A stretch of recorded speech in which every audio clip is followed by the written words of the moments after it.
Français.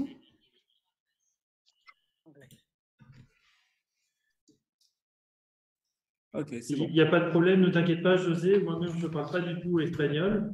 Alors, je vais peut-être lancer la conférence. On a 23 personnes ou 24 personnes connectées dans la salle. Nous en sommes à la quatrième séance de notre cycle de conférences sur les histoires syndicales internationales, des modèles croisés que nous essayons de proposer au public de l'IHS et au public des fédérations de la CGT.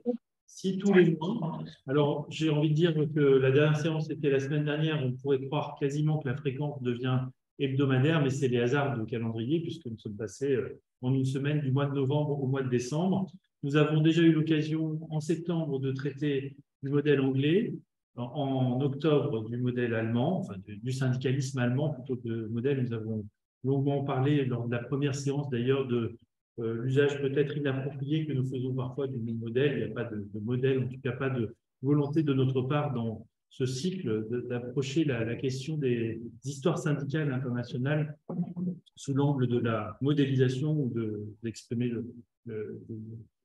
les formes de préférence, évidemment, pour les différentes étapes que nous faisons dans ce long voyage. Donc, la troisième étape était justement une étape en Union soviétique. Nous l'avons opérée la semaine dernière et nous faisons cette semaine escale en Espagne avec José Babiano. Nous avons le plaisir d'accueillir José. José est docteur en histoire contemporaine et spécialiste en histoire du travail et de l'immigration. Il dirige les archives d'histoire du travail de la Fondation du 1er mai et il est coordinateur technique du Centre de documentation sur l'immigration espagnole. Il est l'auteur de plusieurs ouvrages sur le monde du travail, sur le mouvement ouvrier et associatif, sous le franquisme et la démocratie. Alors, pour ne citer que deux de ces derniers ouvrages, je vais retenir De la maison à la grève, Travail, genre et mouvement ouvrier sous le franquisme, et l'histoire et la mémoire de la grève générale, le jour qui paralysa l'Espagne, et il s'agissait de la grève générale du 14 décembre 1988. Voilà pour les deux derniers ouvrages publiés sous la direction José. José, je le disais, est donc l'un des animateurs de la Fondation du 1er mai. C'est une association, en fait, à but non lucratif. Elle a été créée en 1988 par les commissions ouvrières, la principale organisation syndicale d'Espagne, dans le but de devenir une référence pour la pensée critique, je cite son site, en matière économique, sociale et du travail, et par conséquent de se plonger dans l'étude, la réflexion et le débat sur les problèmes qui affectent la classe ouvrière, les citoyens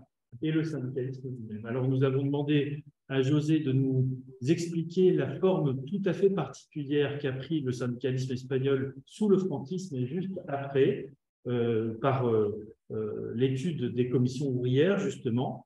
José, je vais te passer la parole en t'invitant à parler lentement et distinctement pour faciliter la traduction. Et puis, après ton exposé, qui peut durer jusqu'à 30 ou 40 minutes, puisque tu seras le seul à intervenir, nous aurons un échange avec les deux salles, la salle physique ici à Montreuil et la salle virtuelle, en invitant nos camarades connectés ici présents à prendre la parole pour des commentaires, des remarques ou des questions. Voilà pour la petite présentation. Je te cède la parole, José, avec comme limite de temps, on va dire 30 à 40 minutes. C'est relativement souple puisque tu es, encore une fois, le seul intervenant. Je te donne la parole. Pues, muchas gracias por la invitación. Merci beaucoup. Et surtout, merci beaucoup de m'avoir invité. Est-ce que je peux vous demander d'éteindre le microphone, Pierre? Merci. Alors, c'est un grand honneur pour moi que d'avoir été inclus dans cette liste des orateurs pour cette série de conférences. Alors, nous pouvons démarrer nos propos à la fin de la dictature de Franco. Alors,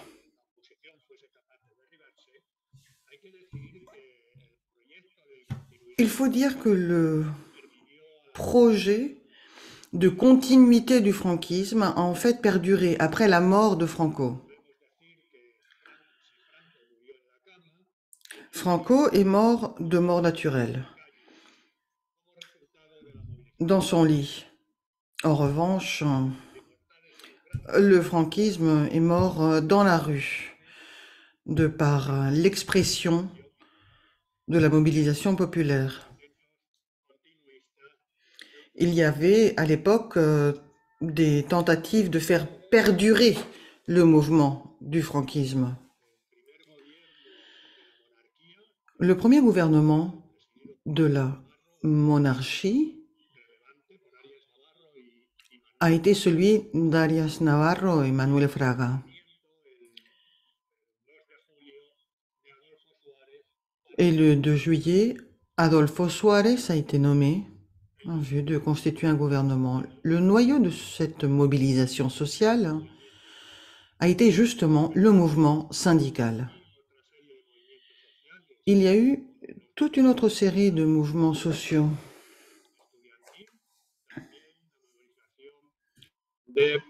Bueno,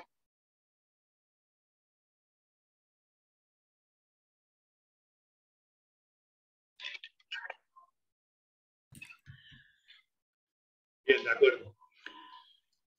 Decía Il y a un que sifflement, j'essayais de corriger le son. Je disais donc que c'est le mouvement syndical qui a pris part à cette lutte pour s'opposer à la continuité franquiste, mais aussi pour essayer de se rallier d'autres mouvements, le mouvement étudiant, et puis essayer de s'opposer à ce que recherchaient, par exemple, les groupements d'avocats ou divers groupements professionnels. Alors, il faut comprendre que de 55 à 76, il y a eu un nombre conséquent de grèves, près de 39 000 grèves. Oui, 39 000, une véritable vague, une déferlante de grèves. Et cela a eu lieu parce que le mouvement devait s'exprimer en dépit du régime qui a bien évidemment réprimé toutes ces manifestations et ces grèves. On peut mettre en avant tout ce qui est survenu au Pays Basque notamment.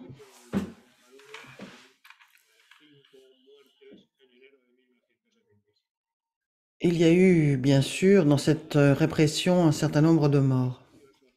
Il y a eu une puissante mobilisation sociale, donc, qui n'avait pas de précédent.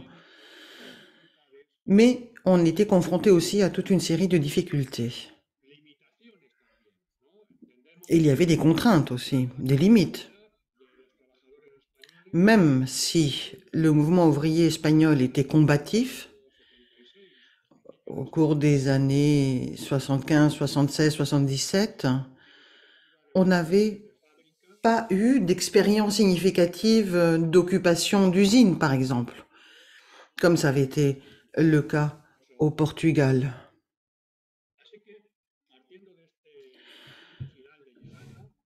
À partir de ce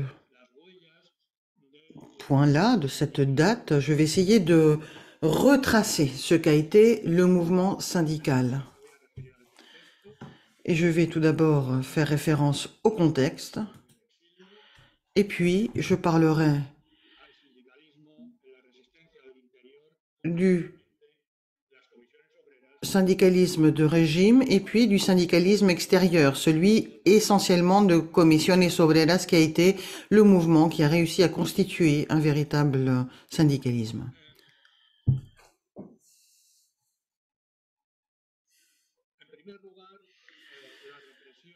Tout d'abord, la répression. Il faut bien faire référence à la répression pour comprendre comment a surgi le mouvement ouvrier.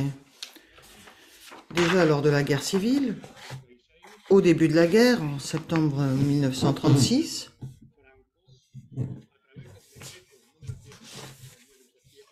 le décret numéro 108 a mis hors la loi les organisations syndicales et un certain nombre d'organisations politiques. mais surtout les organisations syndicales, qui se sont vues expropriées de tous leurs biens,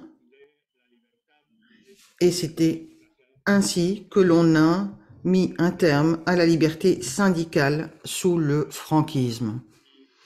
Liberté syndicale avec tout ce que cela comporte, droit de grève, etc.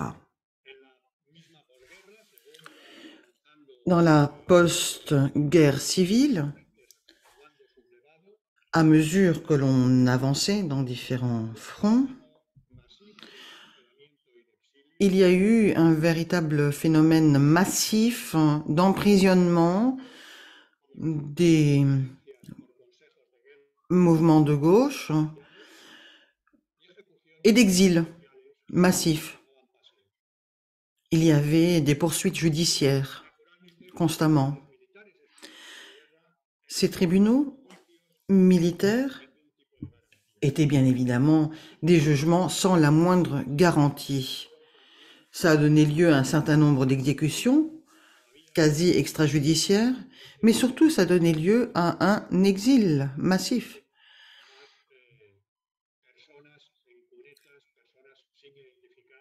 Il y a encore des personnes en Espagne qui ne sont pas documentées, qui n'ont pas de papier.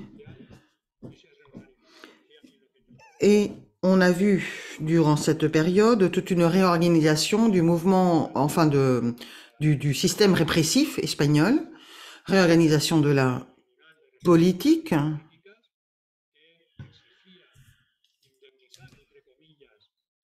de la police.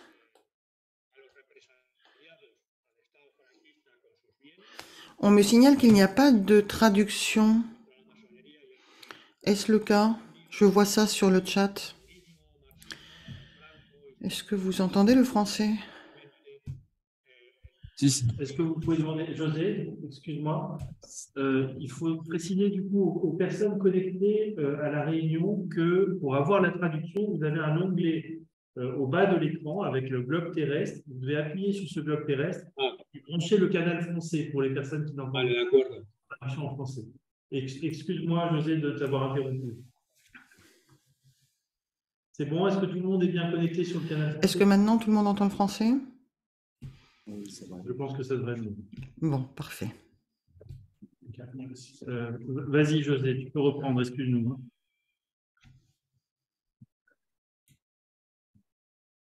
Bueno, decía que el plano de la represión de Alors, comme je vous le disais, cette répression est fondamentale pour comprendre le développement de ce régime dictatorial et comprendre également l'évolution du mouvement syndical sous la dictature. Donc il y avait des incarcérations massives. En février 1939, des centaines de milliers de personnes ont quitté l'Espagne pour aller vers la France. Il y a eu un certain nombre d'exécutions extrajudiciaires et bien sûr l'application de certains conseils de guerre qui n'avaient aucune garantie ou qui ne donnaient aucune garantie juridique. Et c'est pour cette raison que l'on dit qu'il y a aujourd'hui le plus grand nombre de fosses communes en Espagne, après un pays que l'interprète n'a pas pu entendre. Malheureusement, le son n'est pas très bon. Mais c'est donc les fosses communes qui font qu'il y a tellement de personnes que l'on a trouvées dans les fosses communes et que l'on n'a pas identifiées. Donc, cette situation de répression du régime a donné lieu à, vous comprenez bien, une situation politique exacerbée. On peut comprendre que pour la dictature, le communisme, c'était pas uniquement le Parti communiste ou l'idéologie la plus pure communiste, mais tout ce qui n'était pas franquiste, en fait, était vu comme étant communiste.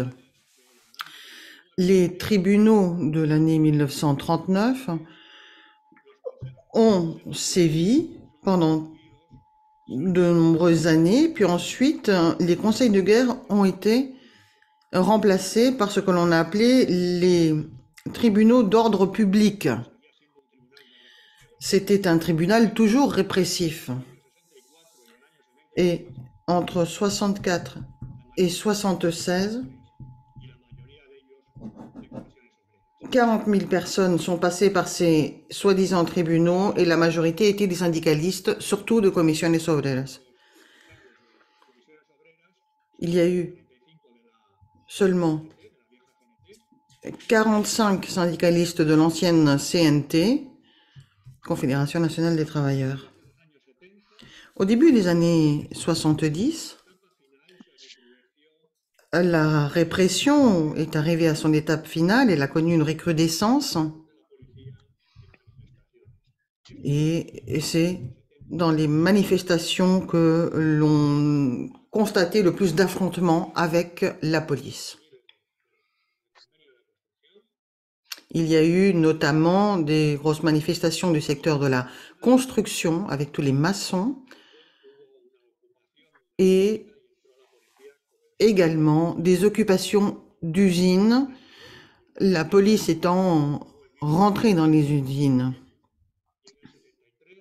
En 73, c'est dans la province de Barcelone que la répression a sévi. En 76, à Victoria, à Elche, dans le Pays Basque, et dans d'autres régions d'Espagne, il y a eu des assassinats. Alors, ce n'était pas seulement la répression des manifestations, mais c'était également la tenue de grands procès qui caractérisent toute cette période. Alors, il y a Marcelino Camacho et le fameux procès 1001.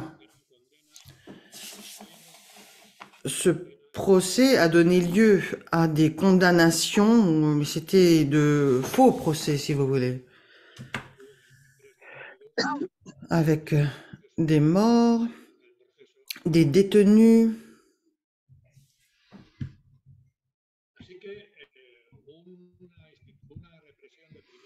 Répression donc dès la première heure, et puis un appareil répressif d'État. Et ensuite une recrudescence de la violence et de la répression en fin de régime, au moment des grèves, au moment où le mouvement ouvrier présentait ses revendications. En deuxième lieu, pour comprendre le développement du mouvement ouvrier, il faut bien comprendre quelles étaient les relations du travail qui étaient marquées par la répression, elles aussi. Et ces relations du travail étaient marquées par divers phénomènes. Tout d'abord, les institutions propres aux relations du travail et ensuite la législation. Alors, c'est important de faire la distinction parce que Comisiones Obreras s'est plongé dans toutes les brèches existantes dans l'appareil régissant les relations du travail pour essayer d'obtenir des avancées. Les principales institutions du travail sous le franquisme qui avait une capacité d'intervention très grande, il y avait différentes réglementations du travail qui s'appliquaient à chacun des secteurs de l'économie. Et puis jusqu'en 1958, ça a été le cas jusqu'à l'adoption en 58 de la loi sur les conventions collectives. C'est cette loi qui devait régir les relations professionnelles, les relations du travail. La deuxième institution du travail, la plus importante, qui avait été créée par le ministère du Travail, qui avait été en fait quelque chose qui remontait à 1920, mais le régime, en 58, a créé un tribunal spécial. En fait, le franquisme adorait les tribunaux spéciaux. Et c'est ainsi que l'on a créé un tribunal spécial pour les questions du travail. Ces tribunaux avaient une façade judiciaire, mais avaient deux objectifs. Un, soulager les tensions dans les entreprises là où il y avait des affrontements. Et deux, en même temps, certaines entreprises recouraient à ce tribunal pour essayer de trouver un aval aux sanctions imposées. Autre élément, exception assez singulière du régime de Franco en matière du droit du travail, c'était celui de la création qui remonte à 1941 avec deux lois. C'est une institution de droit public qui fait partie de l'appareil d'État. Cette centrale avait à sa tête un ministre du gouvernement. Et c'était donc cette centrale nationale syndicaliste qui a favorisé les syndicats verticaux. Qu'est-ce que cela voulait dire? Qu'il y avait une obligation d'adhésion.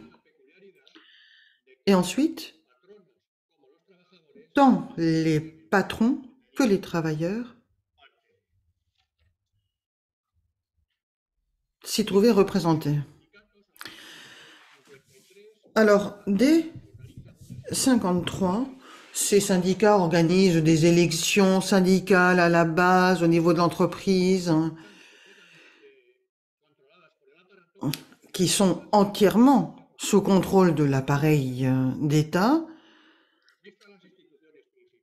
Voilà, telles étaient les principales institutions du travail sous le franquisme. Alors, cette fameuse loi inaugurale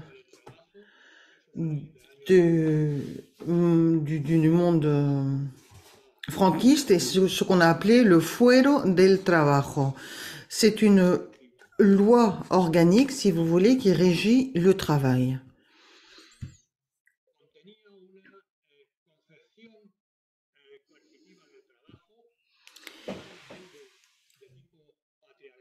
C'était une loi tout à fait patriarcale qui régissait le marché du travail, qui prévoyait éventuellement une concession coercitive de force de travail.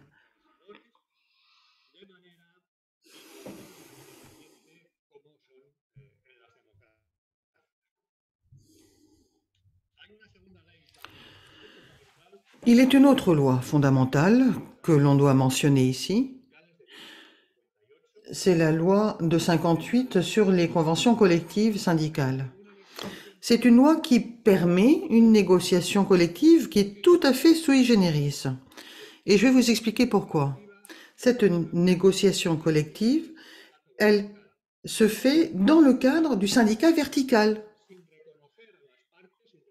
Et donc, elle se fait sans qu'il y ait une reconnaissance indépendante ni du côté patronal ni du côté syndical. Donc ce n'est pas du tout une négociation collective comme elle est menée à bien dans un contexte démocratique.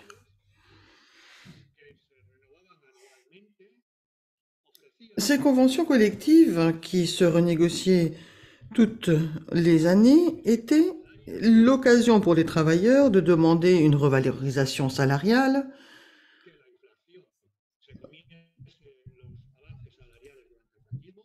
en effet, l'inflation annulait toute avancée salariale. Et donc, c'est au moment de l'examen des conventions collectives que l'on pouvait procéder à une négociation salariale. Alors, Aifa, Camacho et d'autres camarades ont œuvré au sein du syndicat vertical pour essayer de réussir à négocier quand même ces revalorisations salariales. Cela se faisait à l'échelon provinciales, souvent, même s'il existait également certaines conventions d'entreprise,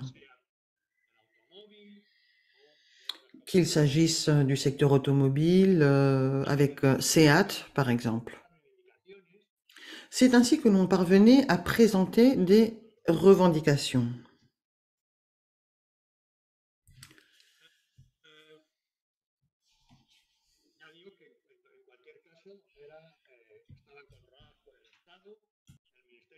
Comme j'ai dit, était contrôlé par l'État. Il pouvait suspendre la négociation, etc.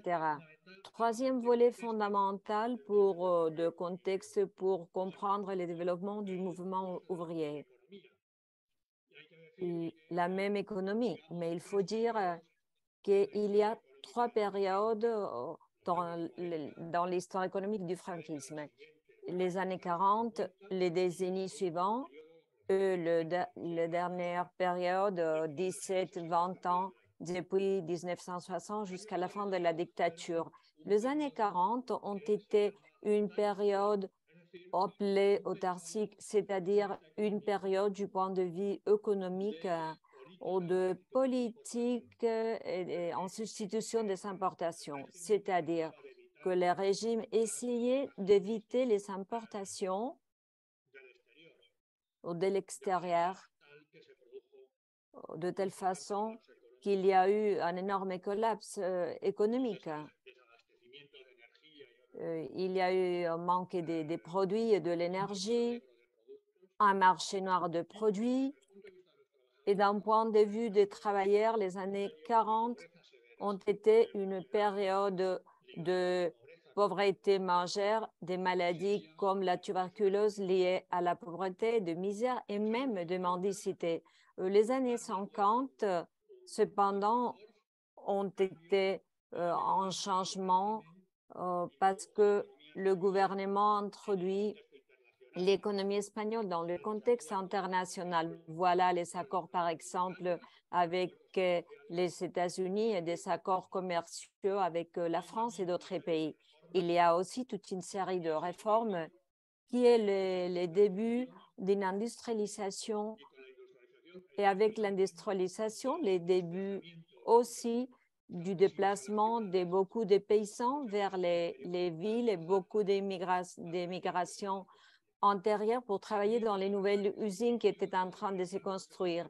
Il est vrai aussi que c'est le début de la migration de beaucoup d'Espagnols vers la Suisse, l'Allemagne ou la France parce que l'économie franquiste n'a jamais été suffisamment puissante pour générer tellement d'emplois pour éviter un grand chômage.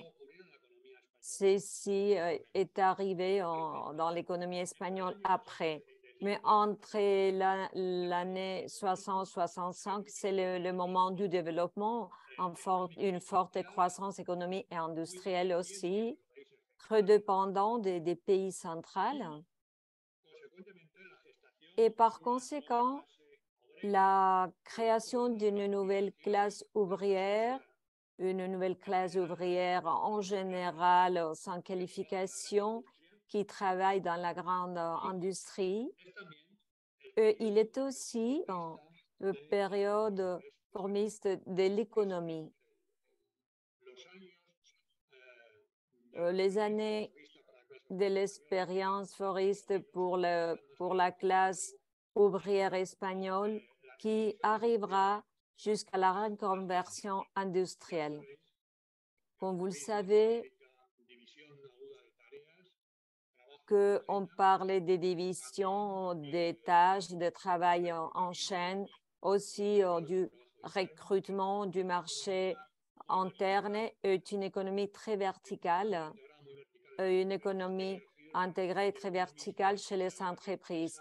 Ceci veut dire que la même société, à différence de ce qui se passe avec le capitalisme de la globalisation, la même société, on s'occupe de tous les processus de production.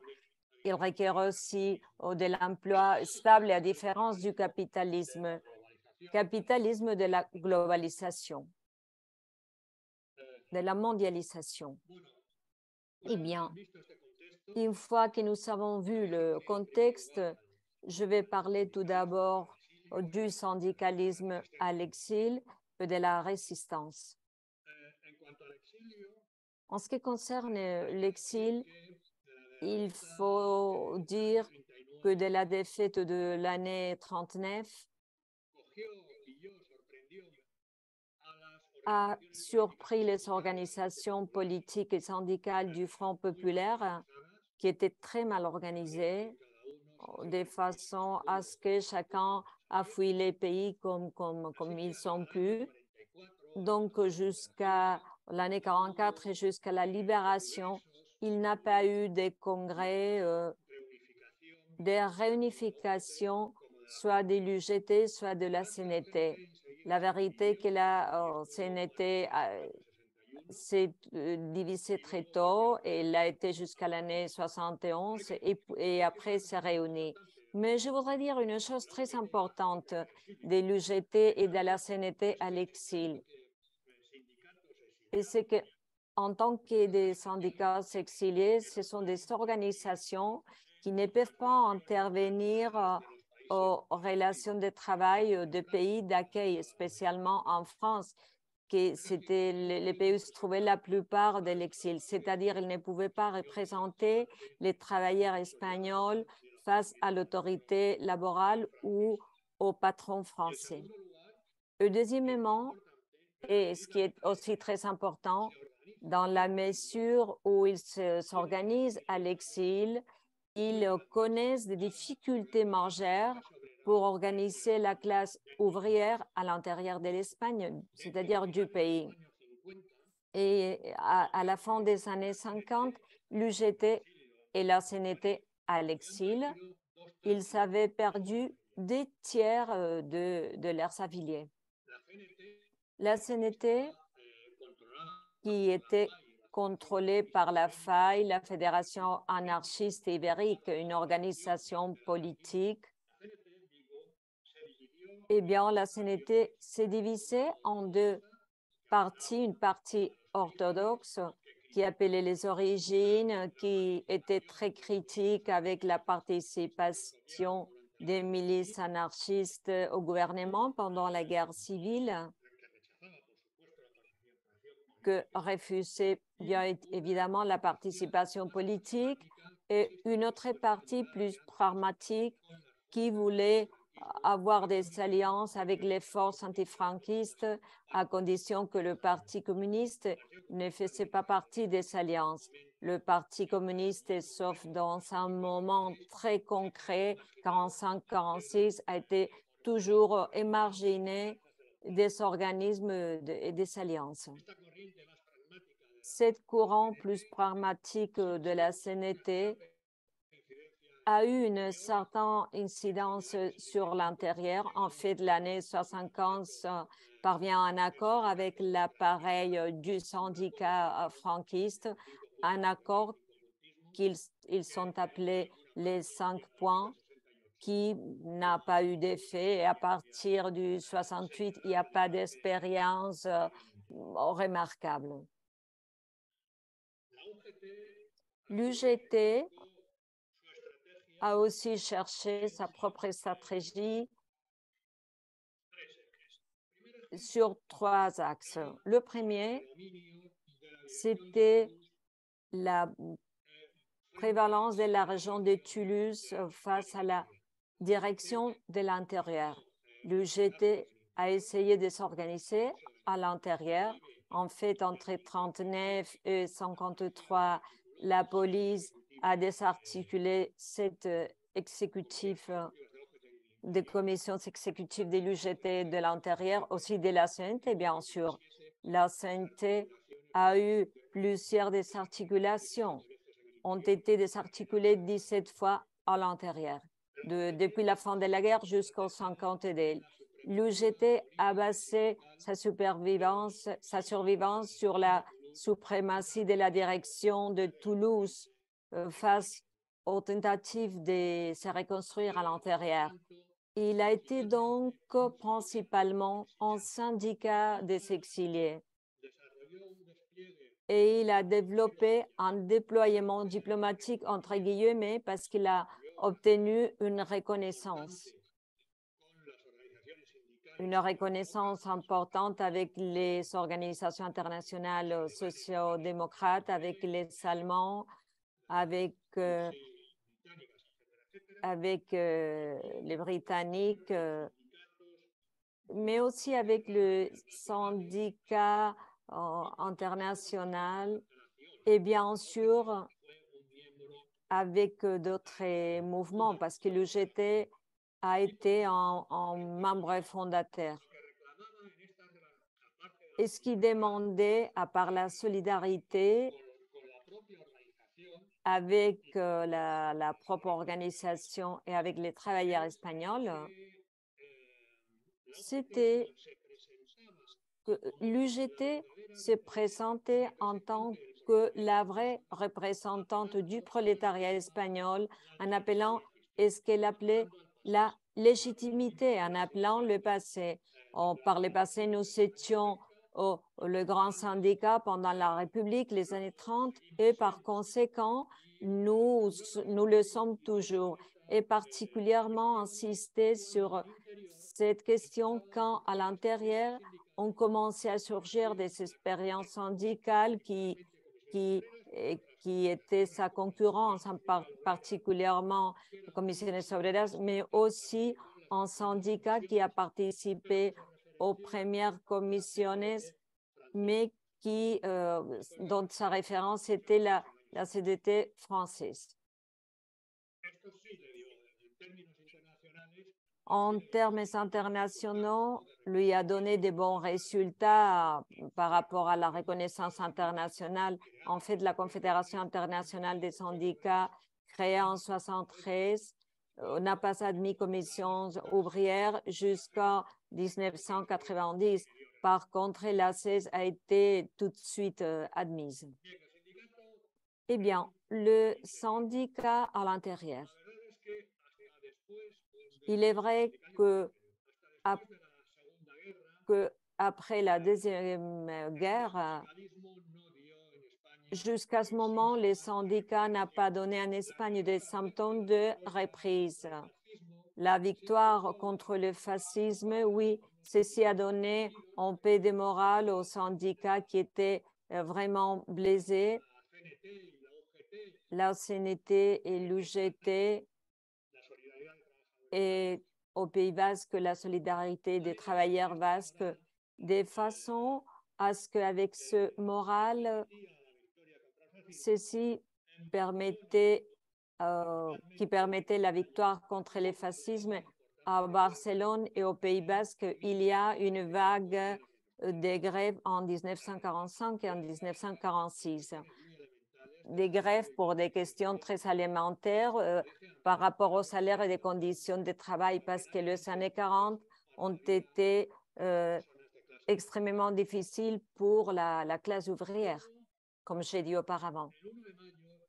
Puis, le 1er mai de l'année 47, le Conseil de la résistance basque contre les syndicats UGT, CNT, la solidarité des travailleurs du Pays basque, ont convoqué une grève générale à Vizcaya à l'occasion du 1er mai, la fête du travail.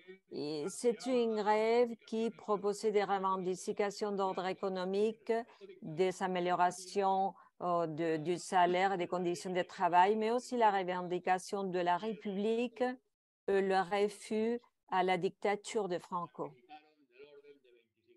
Il y a une participation d'entre 20 et 25 000 travailleurs qui a été réprimée. Il est important de le dire parce qu'il a été la dernière grève à laquelle les vieilles organisations d'avant la guerre ont eu un poids significatif UGT et CNT, et en plus, ont proposé des questions ouvertement politiques comme la revendication de la République et le refus de la dictature, à part les revendications des salaires et des conditions de travail.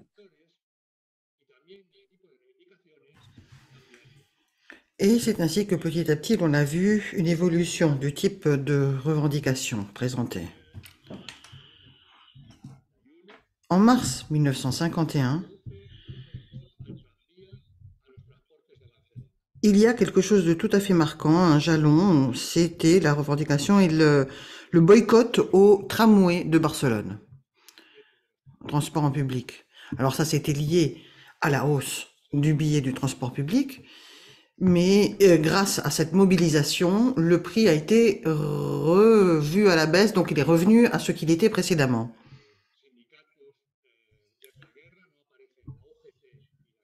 Alors, parmi les syndicats d'après-guerre, il n'y a pas la CNT et l'UGT, mais plutôt divers acteurs, un peu de différentes facettes. Il y a un pan catholique, la fraternité des ouvriers catholiques et la jeunesse catholique, la jeunesse ouvrière catholique également.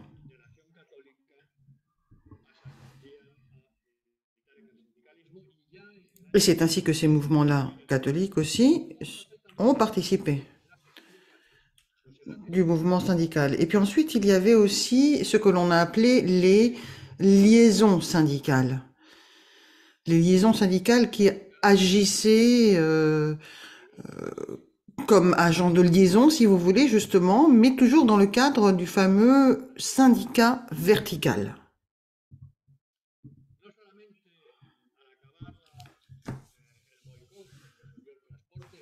Alors, à Barcelone, en 1951, il y a eu le boycott à cause du prix du transport, mais ensuite il y a eu une grève générale aussi.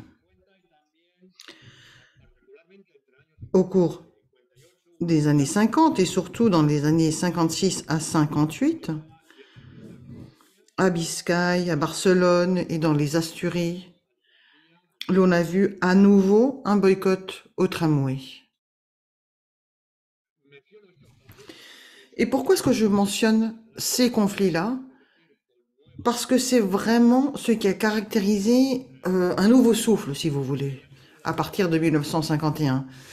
C'est quelque chose de nouveau. Ce ne sont plus forcément les mêmes organisations d'antan, mais c'est une vision et une action différente. Aussi avec une tactique de représentation aux élections syndicales, de représenter même le Parti communiste.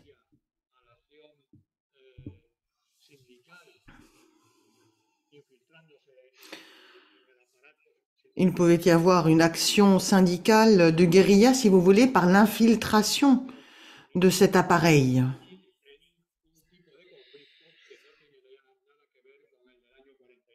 Et c'est ainsi que l'on commence à voir l'apparition de conflits qui n'ont plus rien à voir avec ce que l'on avait vu en 1946. Là, ce sont plutôt des conflits de dimension réduite, au niveau de l'entreprise, souvent, de l'usine, avec des revendications fondamentales liées au salaire ou aux conditions de travail, mais surtout où l'on exige que les conditions de travail existantes sur le papier soient traduites dans les faits.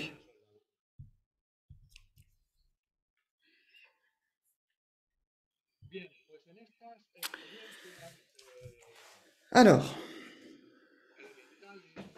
il y avait donc toutes ces expériences élémentaires où l'on a vu également la tentative de regroupement afin de monter, de constituer un programme critique.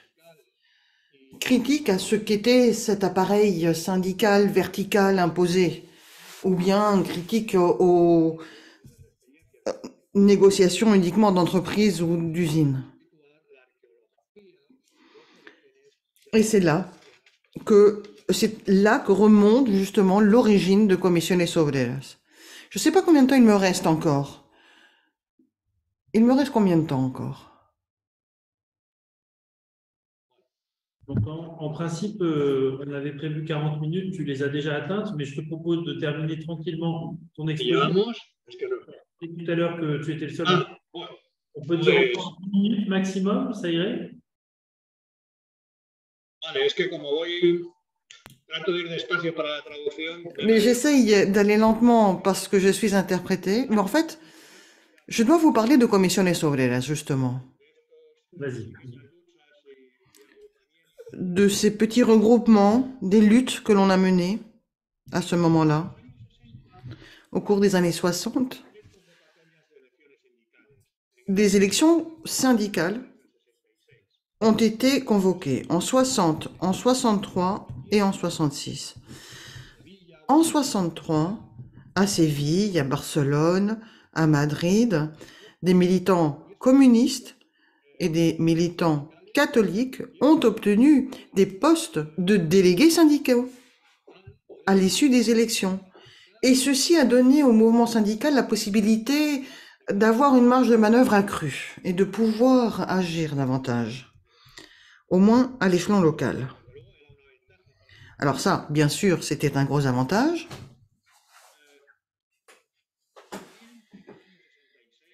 En 66, ensuite, là aussi se sont tenues des élections syndicales. De nouveau, il y a des postes de délégués syndicaux qui sont récupérés par de réels syndicalistes. Et grâce à leur présence en tant que délégués syndicaux, ils essayent de mener à bien une coordination à l'échelon national, à l'échelon étatal, si vous voulez. Et Comisiones Obreras a une coordination nationale, justement. C'est donc à partir de 1966 que l'on a les deux premiers documents programmatiques qui vont être le fondement du syndicalisme. Et c'est ainsi qu'on est arrivé à la création de Comisiones Obreras. Comisiones Obreras était désigné non pas comme syndicat, mais comme mouvement de la classe ouvrière. Mouvement pluriel du point de vue idéologique, indépendant par rapport à l'État, ce qui est une caractéristique qui l'oppose au syndicalisme vertical. Après, on peut dire, est-ce que c'était véritablement un syndicat? On peut en débattre, mais quand même. Et puis, c'est un mouvement au sein duquel les assemblées jouent un rôle déterminant lors de la prise de décision. C'est en 1967 que se tient la première réunion nationale. Comisiones Obreras s'appuie beaucoup sur tout ce qui est remporté dans le cadre des grèves qui sont menées à bien dans certaines régions, notamment les Asturies. Alors, il y a effectivement cette approche-là. Il y a donc une conflictivité intérieure, si vous voulez, dans différents secteurs. La sidérurgie, les mines, le secteur textile, la construction. Et c'est au début des années 70 qu'on voit aussi le secteur des services. Alors, les secteurs les plus prompts à réveiller des conflits étaient surtout les plus industrialisés, c'est logique. Le secteur sidérurgique, le Pays Basque, etc. Les revendications étaient de nature salariale, mais aussi liées aux conditions de travail. La grève était vue par le régime comme un problème politique. Ce qui fait qu'il y avait une répression, il y avait des détentions. On retirait aux travailleurs détenus leur statut de syndicaliste, mais petit à petit, il y a eu un programme mixte, c'est-à-dire qu'il y avait des revendications purement syndicales liées au travail, mais également des revendications politiques qui avançaient de concert. Et en fait, la demande d'amnistie a ensuite été appliquée non seulement pour le syndicalisme pur, mais également pour l'opposition dans son ensemble. lors de ces dernières années de la dictature et au début de la transition démocratique. Voilà, je m'arrêterai là, mais je reste à votre disposition pour répondre à vos questions ou entendre vos commentaires. Je vous remercie. Merci beaucoup, José, pour ce survol du syndicalisme, à la fois en exil et sur place en Espagne. C'était très intéressant pour nous d'entendre ta voix. Et merci à nos traductrices, Sylvia et Diana, d'avoir opéré l'interprétation. Je propose de passer tout de suite la parole à ceux qui le souhaitent, soit en ligne, n'hésitez pas à lever la main ou à vous inscrire dans le chat, soit dans la salle. Je regarde ici.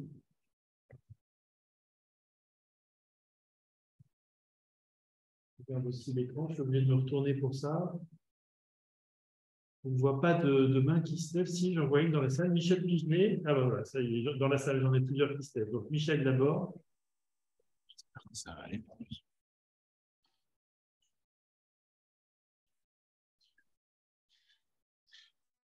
On va faire un essai avec le micro. Vas-y, Michel. D'accord. Parle bien fort quand même. Oui, alors ma question, c'est que pendant toute une période, l'opposition politique, en particulier l'opposition communiste, à l'intérieur, a prôné la sortie du franquisme par une grève générale.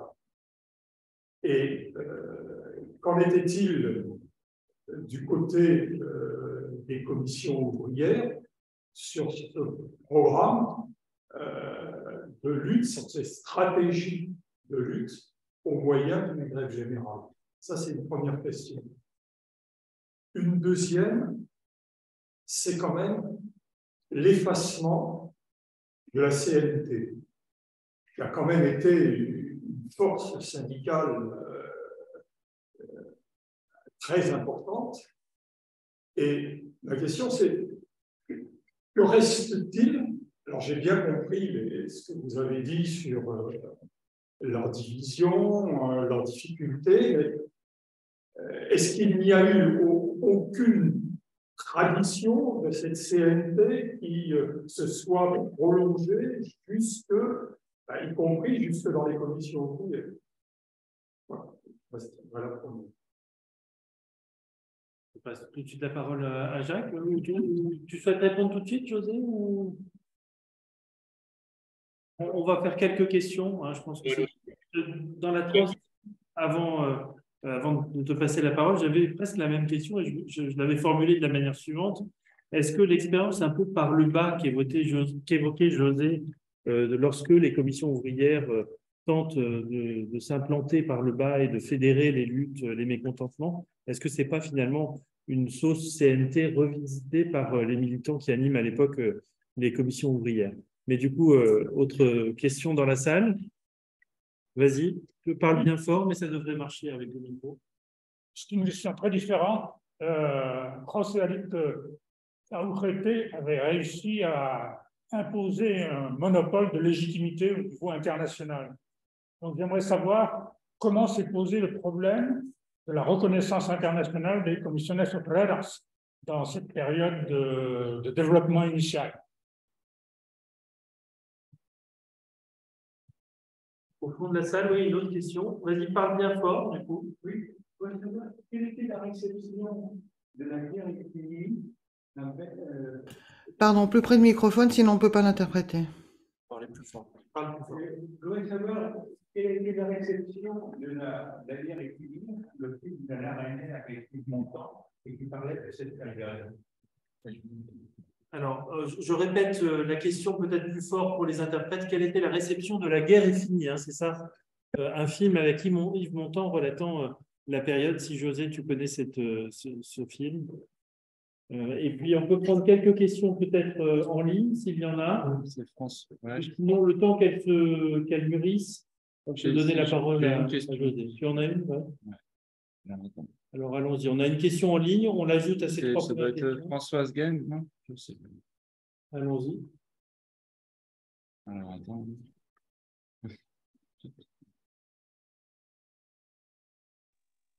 Si tu arrives à débrancher le micro. C'est bon, François, tu as le micro. Oui, je suis désolée, j'ai vraiment une très très mauvaise réception. Il fait gris de gris en Alsace. Muchas gracias, José, por haber contado lo que, bueno, no sabemos. Merci, José, pour avoir décrit tout ce que nous savons plus ou moins bien, chacun d'entre nous. Bien sûr qu'on a déjà des aperçus dans notre savoir, mais on n'a pas ta même vision.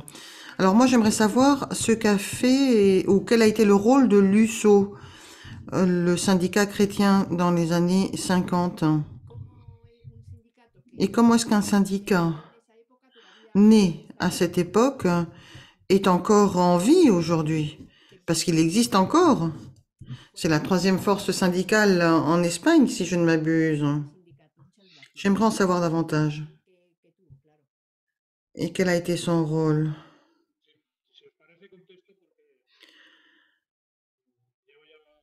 Alors, si vous voulez bien, je vais répondre.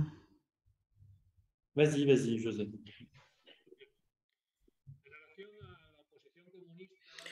Alors, l'opposition communiste et la grève générale.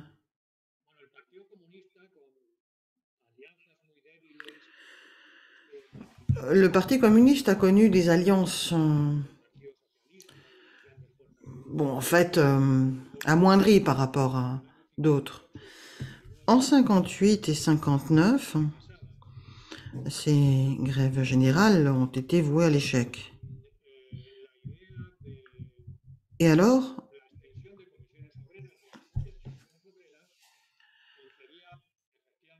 comisiones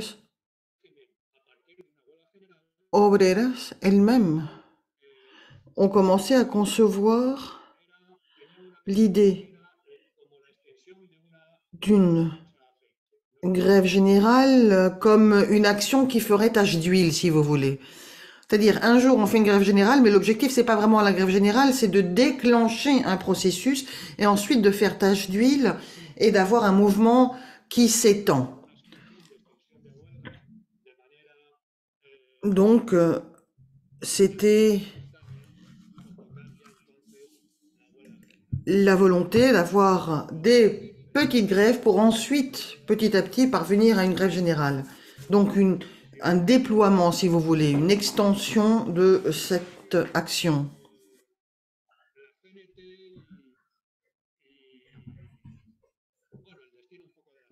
Deuxième question, la CNT.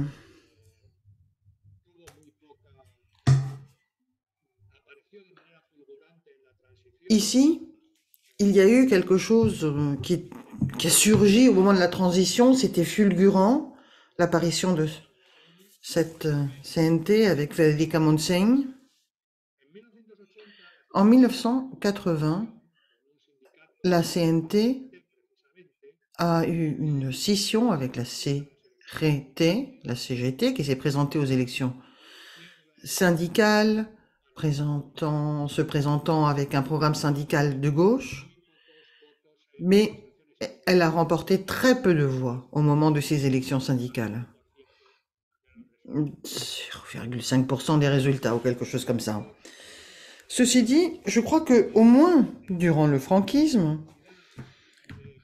bon nombre des signes d'identité de comisiones obreras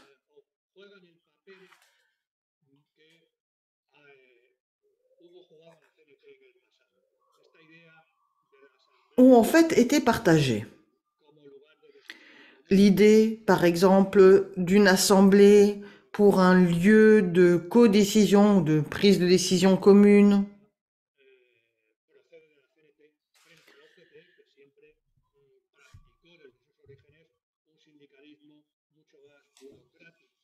Au départ, il y avait un syndicalisme beaucoup plus bureaucratique ou administratif, si vous voulez.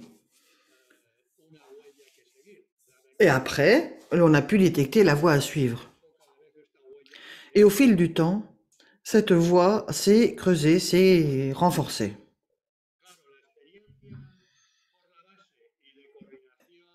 L'expérience de commencer à la base et d'ensuite mener une coordination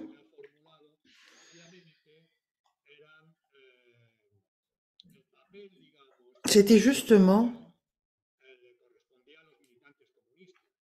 les militants communistes qui avaient la tâche de coordonner les choses. Et à un moment donné, en 67, Comisiones Obreras s'est déclarée illégale par le tribunal suprême et c'est l'appui du parti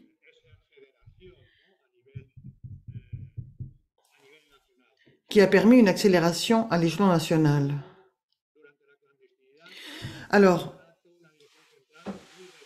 il faut savoir que pendant la période d'exil, l'appareil a été très réduit, l'appareil syndical. Ensuite, en ce qui concerne la reconnaissance internationale, il faut quand même pas exagérer le monopole de représentation de l'UGT. Alors, bien sûr, il était reconnu par le syndicalisme social-démocrate à l'échelon international, puisque ça faisait écho, et chambre d'écho, si vous voulez. Donc les organisations syndicales internationales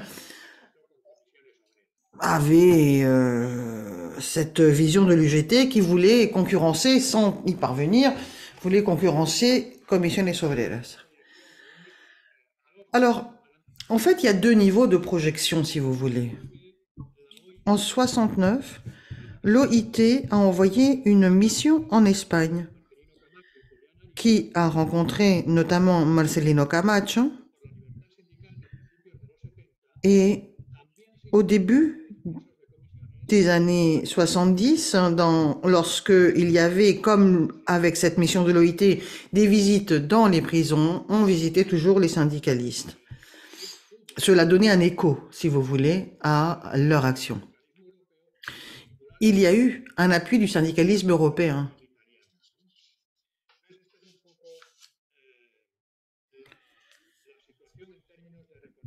Voilà ce que je pouvais vous dire en termes de reconnaissance internationale. Il y a eu une autre question au sujet de ce film. La guerra est terminada. Eh bien, je suis pas sûre qu'il y ait eu vraiment beaucoup de répercussions de ce film en Espagne. D'ailleurs, je me demande s'il a été projeté pendant la dictature.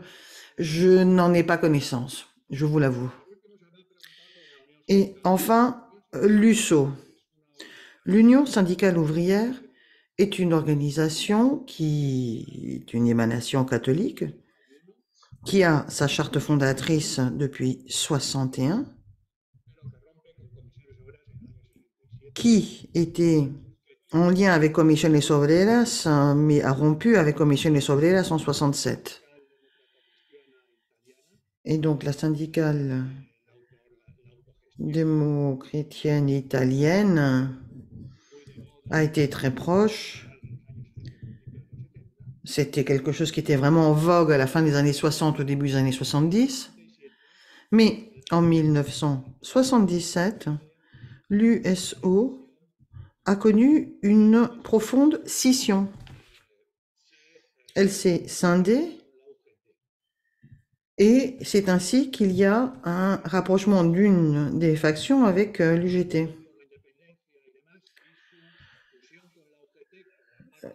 Il y a une partie donc qui fait fusion avec l'UGT et tout ça a comme toile de fond les références politiques.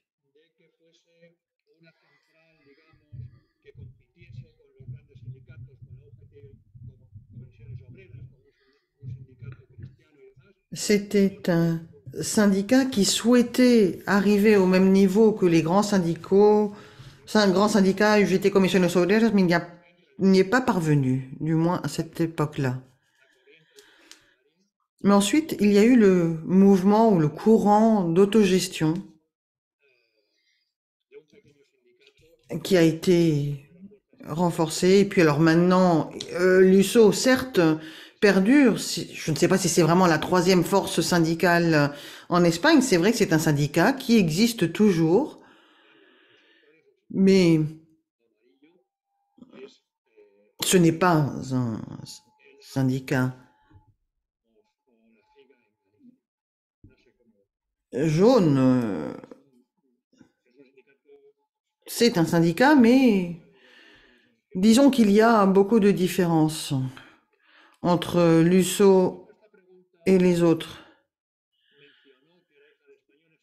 Alors, vous avez dit que vous étiez vous-même fille d'Espagnol. Alors, il faut dire que dans le monde de l'immigration, il y a aussi un lien avec Comisiones Obreras en France, en Suisse, en Belgique. Il y a eu beaucoup d'exilés et c'est ainsi que l'on a fait des Comisiones Obreras de solidarité un peu partout. Et c'est ainsi que il y avait par exemple des actions pour reprendre ou pour collecter des fonds pour les travailleurs ou les ouvriers qui étaient en grève, ainsi. Non. Y a-t-il d'autres questions? Alors, il y a d'autres questions. Dans la salle, Jean-Marie. Oui, dans votre exposé tout à l'heure, vous avez évoqué les luttes et les grèves qui ont eu lieu. On entendait revenir régulièrement le nom de deux, trois régions espagnoles. La Catalogne, le Pays Basque, les Asturies. Donc on sait que ça a été, c'est les régions les plus industrielles, évidemment. Vous l'avez souligné, mais est-ce qu'il y a eu un peu d'action aussi, enfin, d'implantation des commissions ouvrières dans les régions de Madrid, plus dans le sud de l'Espagne, qui était très agricole, mais au fond, en Italie, il y a eu un syndicalisme agricole aussi. Est-ce que dans ces autres régions-là, il y a eu quelque chose à cette époque-là qui aurait pu permettre la nationalisation des commissions ouvrières au moment où elles ont été légalisées?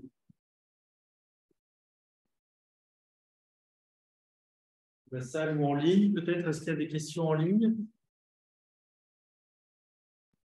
Moi, j'ai deux petites questions aussi à vous adresser. La première, c'est comment s'est passée la cohabitation une fois la chute du franquisme entre les générations militantes qui avaient animé le syndicalisme en exil, celui de la Retraité ou celui des commissions ouvrières aussi, ou en tout cas proche du mouvement des commissions ouvrières, et ceux qui avaient animé les luttes dont vous avez parlé, qui se sont développées à partir des années 60 principalement. Donc, première question. Et deuxième question, en fait, pourquoi, à la chute du franquisme, n'y a-t-il pas eu de tentative de création d'un syndicalisme uni, comme ce fut le cas, par exemple, en Grèce, jusque récemment? Il y avait une seule centrale syndicale où différentes tendances politiques se comptaient. La Grèce a connu une expérience différente de l'Espagne, mais avec une dictature aussi militaire et fascisante. Donc voilà, je me posais la question de savoir s'il y avait eu des tentatives d'unification au moment de la chute du franquisme ou si ce débat n'avait tout simplement pas eu lieu. Voilà. Et je ne sais pas s'il y a d'autres questions. Oui, Michel? Alors, c'est une petite question. Vraiment, j'ai besoin de clarification. À Toulouse, dans le milieu de l'immigration espagnole, il était question de l'existence immédiatement après la Deuxième Guerre mondiale d'une UGT communiste. Qu'est-ce qu'il en est? Est-ce que c'était une pure création de l'exil ou est-ce qu'il y a eu à un moment donné une précision entre l'UGT dominante socialiste et puis les communistes qui se trouvaient dedans? Voilà, c'est un point d'histoire.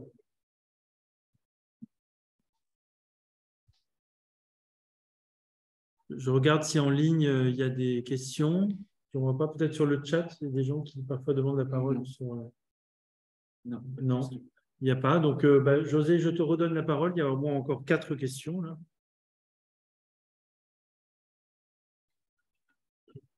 Vale, bueno, creo que se me olvidó Bien, decir que je crois que j'oubliais de dire que en l'année 66 des commissions obreras, on a déjà proposé les projets stratégiques des commissions obreras en tant que mouvement sociopolitique avant de devenir un syndicat, était la création d'une centrale syndicale unique qui pourrait intégrer des différentes courantes. une centrale syndicale unique qui serait le résultat des assemblées de centres de travail qui déboucherait dans une assemblée générale. Mais celle-ci s'est maintenue jusqu'à l'année 76. En fait, encore à l'Assemblée de Barcelone, qui est une assemblée générale, l'année 76, on n'abandonne pas la possibilité jusqu'à septembre où Comisiones Obreras décide de devenir un syndicat comme tous les autres et commencer la filière parce qu'ils se sont rendus compte qu'il était en train de perdre du temps face à l'UGT sur le terrain de l'affiliation. Mais Comisiones a eu l'espoir jusqu'à très tard. Mais pourquoi il n'y a pas eu un syndicat unique alors? Eh bien, tout simplement parce que l'UGT, le Parti socialiste et la social-démocratie internationale ne voulaient pas. L'UGT a tenu un congrès l'année 76, censé être poursuivi avec une énorme tolérance de part du gouvernement franquiste en avril et en juillet, l'Assemblée de Barcelone a été une assemblée qui s'est tenue de façon clandestine. Mais il était clair que depuis le congrès d'avril de l'UGT, il n'y avait pas aucun type de possibilité de grandes centrales unitaires. Ceci s'était déjà passé au Portugal. Mais au Portugal, il y a eu une présence, la présence d'Emmanuel Simon en militant de l'UGT à l'exil pour créer l'UGT face à la centrale syndicale portugaise, comme vous le savez. L'UGT n'avait pas l'intention, parce qu'il savait qu'elle était minoritaire face à Comisiones Obreras, il n'a jamais voulu participer à un projet unitaire. En fait, en juin 1996, une coordinatrice d'unité a été créée à laquelle participaient Comisiones Obreras, UGT et USO, et l'UGT l'a rompu dans le cadre de l'année 97, c'est-à-dire la durée n'est pas arrivée à une année, et puis il y a eu la grève de l'année 96. Donc, les relations entre Comisiones Obreras et UGT, quand la légalité est arrivée, a été un rapport vraiment difficile, ou des concurrences féroces au cours des élections générales et de différences des politiques syndicales, parce que l'UGT, à part le premier accord, elle a eu des accords avec le patronat qui n'ont été pas signés par Comisiones et qui l'ont favorisé d'un point de vue organique sur les terrains, des ressources, etc. De toute façon, il existait la pression pour faire des activités unitaires face à l'agression d'un gouvernement et d'un patronat dans un contexte qui était critique sous un point de vue économique. Donc, les circonstances n'étaient pas très bonnes à cet égard. Il y a aussi une question sur la campagne. Eh bien, les régions que vous avez mentionnées, Madrid n'était pas une ville industrielle avant la guerre. Il a été une ville industrielle parce que le régime de Franco a voulu que c'était comme ça.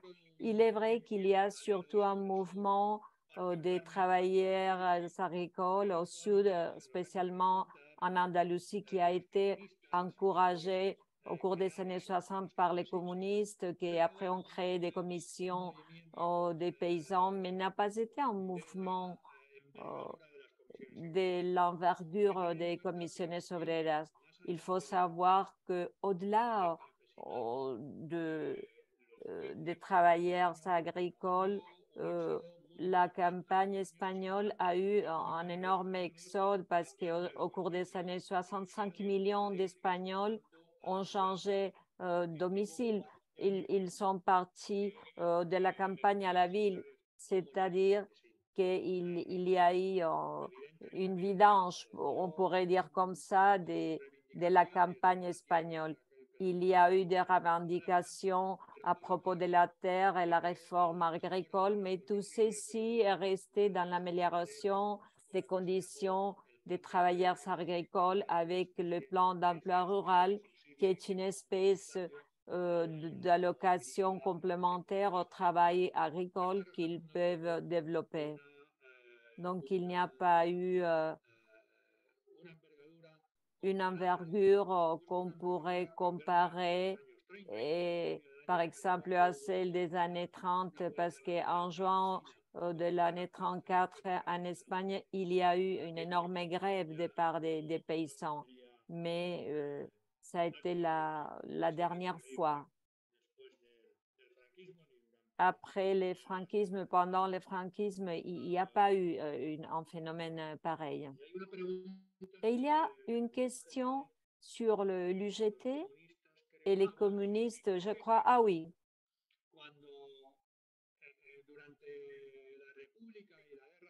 Pendant la République, la guerre civile, la politique syndicale du Parti communiste, c'était d'entrer dans l'Union générale des travailleurs.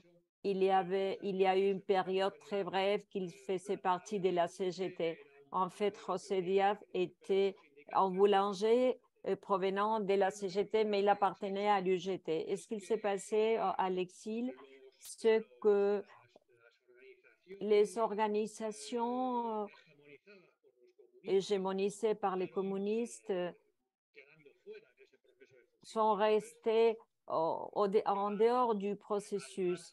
Alors, ont été en marge de la réunification de l'UGT pendant l'année 44 et depuis le congrès du bureau, le 46. Il est vrai que, par exemple, au nord de l'Afrique, il y avait des sections de l'UGT en Alger, l'UGT des communistes, l'autre l'UGT des socialistes. Et au Mexique, pareil.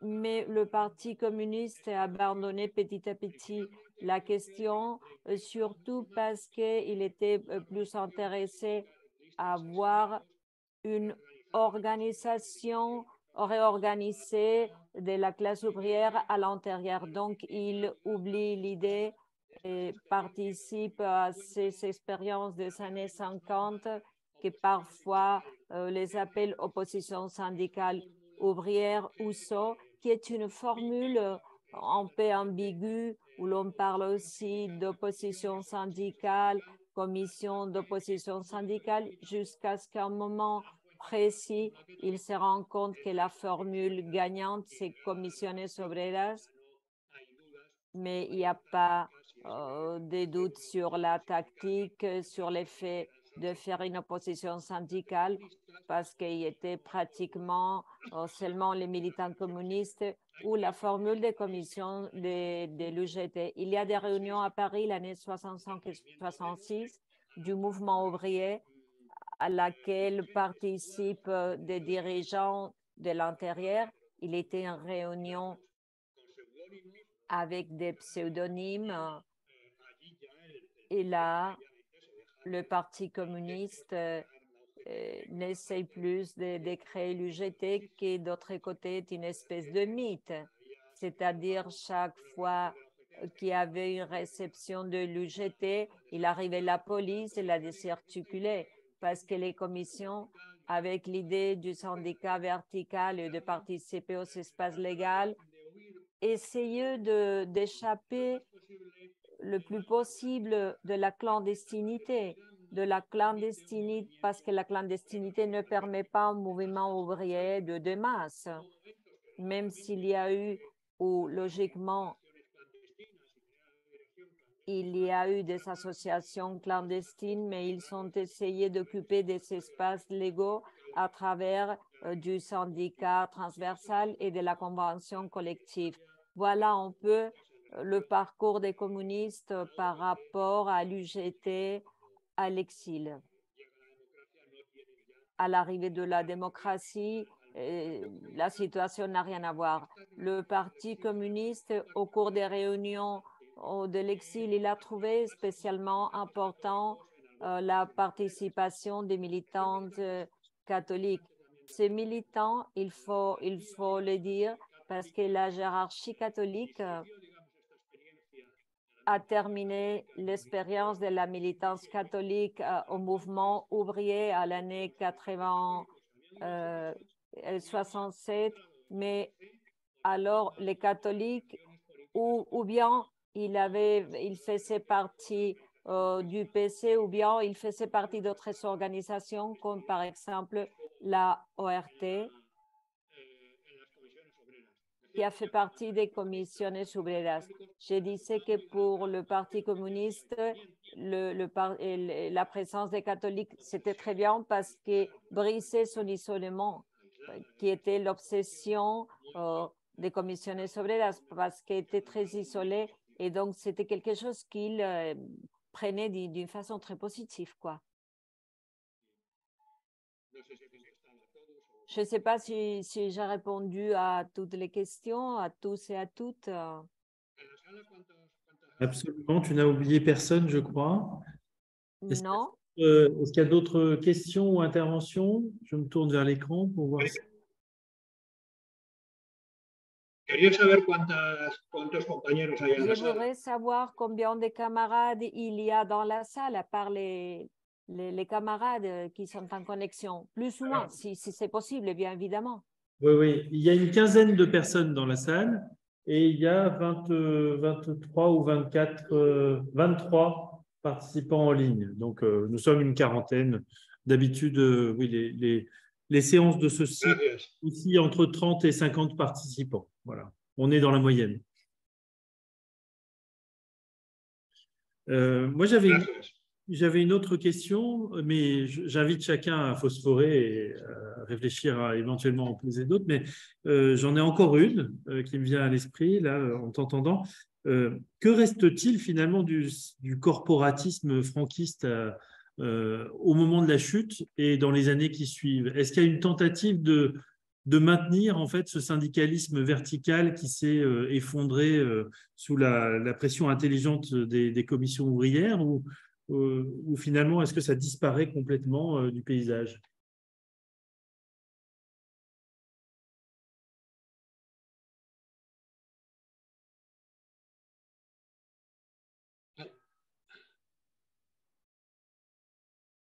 Vous voulez que je reformule la question ou... Non? Non, mais c'est pour José peut-être. No, me contesto. Bueno. Non, je vous réponds.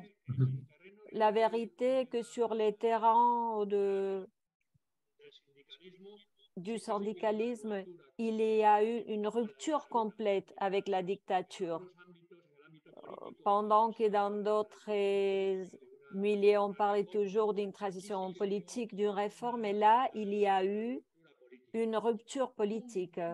Il y a eu une tentative avec le dernier gouvernement de Darias Navarro, le premier de Suarez, de faire si que les syndicats verticaux puissent encore survivre. Mais les syndicats démocratiques, Comisiones Obreras, USO et UGT n'ont pas accepté.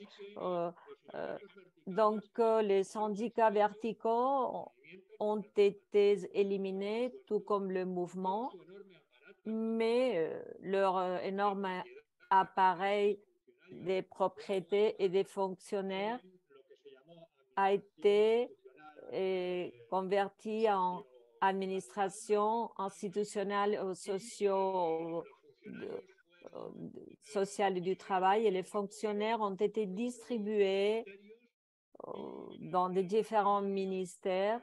Le patrimoine est passé à l'État, et là, il a débuté un processus parce que le patrimoine avait des origines.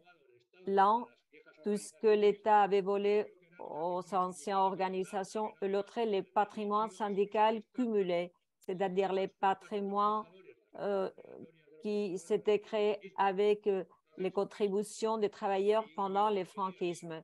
Donc là, il y a eu une lutte avec le gouvernement démocratique pour récupérer les patrimoines syndicaux qui sont la plupart des locaux syndicaux actuels. qui sont utilisés par les syndicats, même s'ils ne sont pas propriétaires des syndicats. Mais il y a eu d'autres propriétés et des immeubles qui ont été distribués entre les différentes régions. Et je pense aux infrastructures de loisirs et de temps libre ou directement qui sont restés entre les mains de l'État. Nous avons fait une étude pour connaître les patrimoines financiers, mais aucun ministère, aucun organisme officiel ou un tribunal des comptes nous a donné les données. À la fin, on a trouvé un bilan où les actifs financiers du syndicat en 1965 étaient 1975 était 5 millions de pesettes de l'époque. Donc, mais ceci s'est perdu et on utilise les locaux. Mais sur les terrains de la politique des syndicats verticaux ont disparu. Bien sûr, il y a des entreprises qui ont créé des syndicats jaunes. Mais le patronat espagnol a utilisé des cadres, par exemple, José María Cuevas a été quelqu'un du syndicat vertical. Avec les travailleurs, il y a eu une rupture.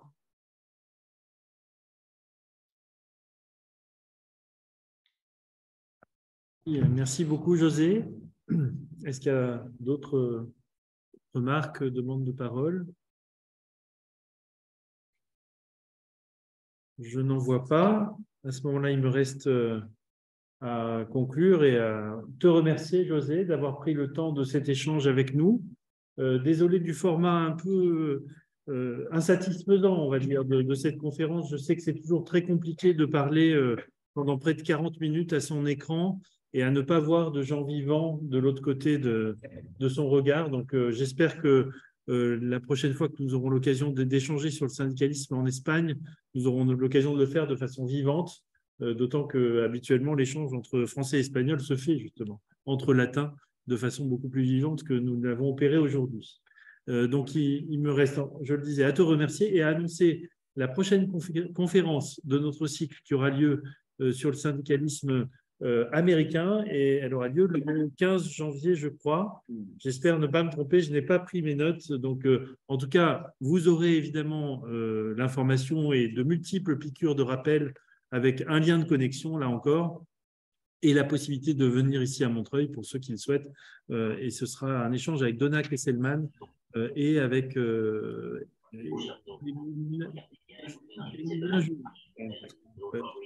le syndicalisme américain. Donc, aux alentours de la mi-janvier, que je n'ai plus la date malheureusement précise en tête. Merci à toutes et tous et à très bientôt alors. Et merci à nos deux interprètes, Diana et Sylvia, d'avoir patienté et d'avoir opéré avec courage cette traduction tout au long de cette heure et demie. Merci.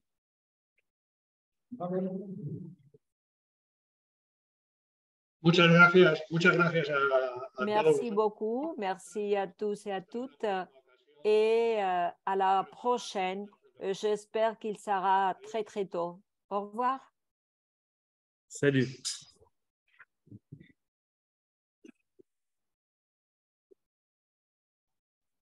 Alors,